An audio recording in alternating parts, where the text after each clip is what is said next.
The pipe came down on my shoulder before I even finished raising my arm. Pain shot through my whole body, but I did not move. Behind me, pressed against the cold wall of the cargo alcove, a small girl with pale blue skin was shaking. Her name was Mira. I had only met her 10 minutes ago, and now I was the only thing standing between her and 3 men who wanted to hurt her. I am Ethan Cole, a dock worker on Varna Station, a trading post far from Earth where humans and aliens live and work side by side. That night, I was walking back from a long shift when I heard a child crying near the old storage bay. I found her cornered by 3 men from a mining crew. They were angry because her people, the Doran, had reported them for stealing station fuel. They wanted to teach someone a lesson, and they did not care that the someone was a child.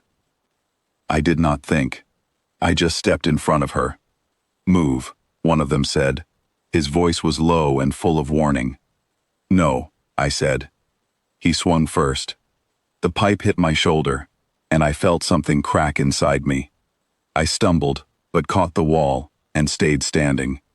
Mira grabbed the back of my jacket with both hands, her small fingers digging in like she was holding onto the only safe thing in the universe. The second man grabbed my arm and twisted it. Pain rolled up to my neck. I gritted my teeth and did not let go of the wall. I kept my body between them and her, no matter how many times they hit me. Doran bones are thin and light, built for a gentler planet. If they had touched her the way they were touching me, she would not have survived it. I do not remember every hit. I remember the sound of my own breathing getting harder. I remember the taste of blood. I remember Mira's voice, small and shaking, saying my name over and over, though she had only just learned it. Then, lights. Loud voices. Station security had arrived, called by a passing worker who saw the fight from a walkway above. The 3 men ran before the guards could catch them. I fell to my knees, and Mira held on to me the whole way down, refusing to let go even as the guards tried to check on her first. The next thing I remember clearly is waking up in the station clinic, wrapped in bandages, my ribs aching with every breath. A nurse told me I had several fractures, a lot of bruising, and that I was lucky to be alive. I told her I did not feel lucky. I felt like I had been hit by a transport shuttle. "The girl is fine," the nurse said before I could ask. "Not a single mark on her. Whoever protected her did a very good job." I smiled through the pain. That was worth every bruise. I thought that would be the end of it. A quiet act, a quiet reward, maybe a thank you note from her family, and then life would go back to normal. I was wrong. 2 days later, my clinic room door opened, and a tall woman stepped inside. Her skin held the same pale blue color as Mira's, but deeper, richer, like the color of a night sky just before the stars appear. Her eyes were sharp and calm at the same time, the eyes of someone used to being obeyed. She wore a long silver coat that marked her as someone important, though I did not know exactly how important yet. "You are the one who stood in front of my daughter," she said. It was not a question. "If your daughter is Mira, then yes," I said. "I hope she is okay." "She has not stopped talking about you," the woman said. "She has barely spoken a full sentence to anyone in the last year. Grief took her voice after her father died. But since that night, she has not been silent once." I did not know what to say to that, so I stayed quiet. "My name is Solari Venn," she said. "I am the head of the Venn trading house. Mira is my only child." I finally understood why the station clinic staff had been treating me like royalty for the past 2 days. The Venn trading house controlled half the shipping routes in this part of space. I had somehow ended up defending the daughter of one of the most powerful people in the region, without knowing it. "I did not know who she was," I said. "I would have done the same thing either way." "I know," Solari said, and something in her voice softened. "That is exactly why I am here." She pulled a chair close to my bed and sat down, folding her hands in her lap. "Among my people, the Doran, there is an old law," she said. "When someone risks their own body to save a child, especially a child who is not their own species, It creates something we call a life bond. It is not a debt you pay with money. It is permanent. The protector becomes part of the family, tied to us for the rest of their life, unless they choose to walk away. I stared at her, trying to process what she was saying. You mean like an adoption? Deeper than that, she said. It means I intend to keep you close, protected, cared for, a part of my household for as long as you live, if you agree to it.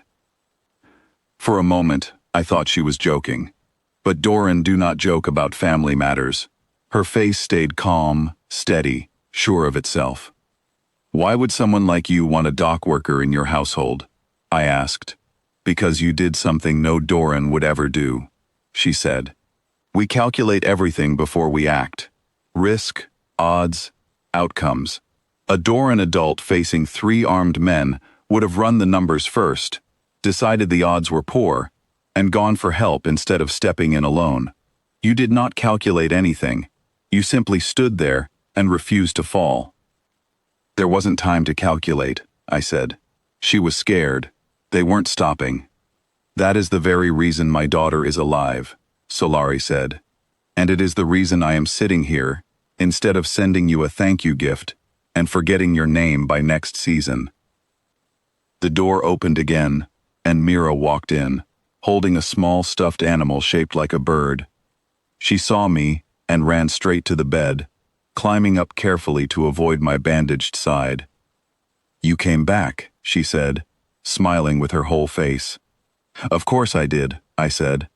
I promised I'd make sure you were safe. She looked at her mother, then back at me. Is he staying with us now?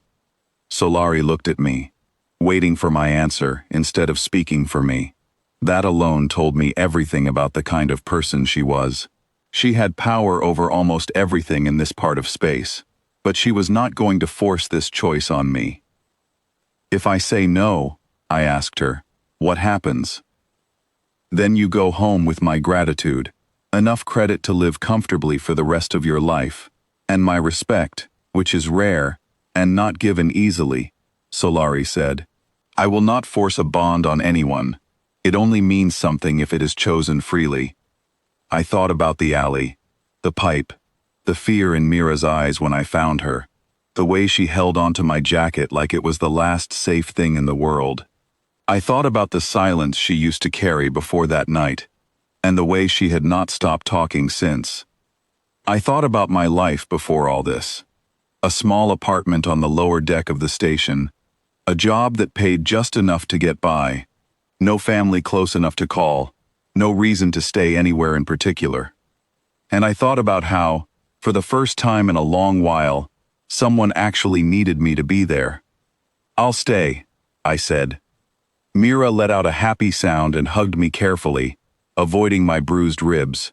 Solari's expression shifted into something I had not seen from her before, a small, real smile that reached her eyes. You understand what this means, she said. It is not a small thing. You will be part of my house, under my protection, and I will expect the same loyalty from you that I give in return. I understand, I said. But I want you to know something too.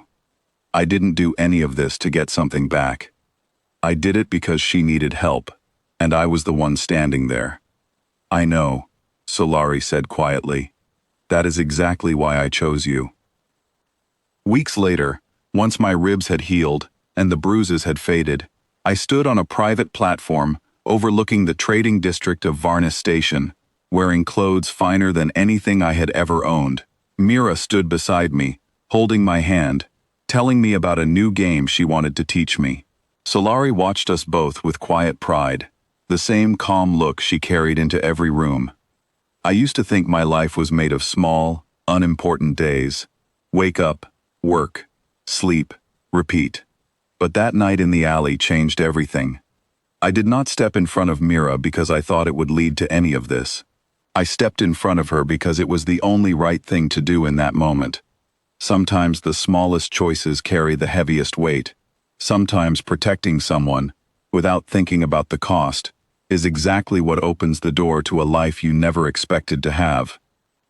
And as Mira pulled me toward the market to show me her favorite stall, laughing in a voice that used to be silent, I understood something clearly for the first time. I had not lost anything that night in the alley. I had found a family,